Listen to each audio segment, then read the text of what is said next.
Guys, it's me, Jewel. Welcome back to our YouTube channel. Kung di ka pa nag-subscribe, subscribe mo na yan. I-click lang to for update kasi bagong videos. So, ngayon ay January 28. Yes, this is January 28. And so, ngayon is Sunday. Wala akong gagawin kundi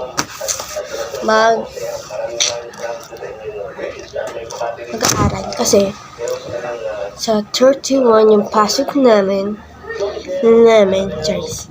So, ngayon ay na nga, super duper hirap maging student, Charis. So, dahil incomplete ako, ito yung gagawin ko. Yan. Mag-aaral ako kasi incomplete yung grade ko. Alam ko naman na incomplete yung grade ko eh. So, napaka-ano po, Charis. Kasi guys, kaya naman incomplete yung grade ko dahil sa pagpapractice ko na ito.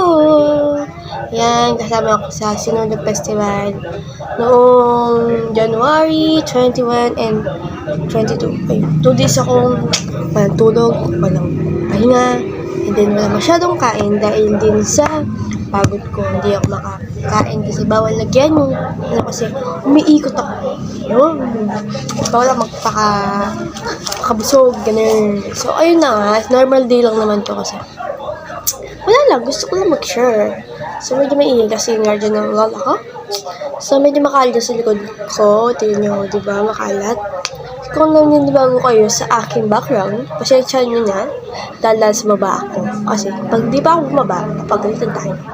So, ayun na nga yung kwento ko na naging festival queen ako dito sa aming barrio, sa San Gabriel.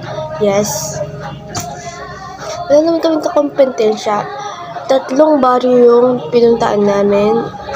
And San Gabriel, Macabebe, and then San Roque.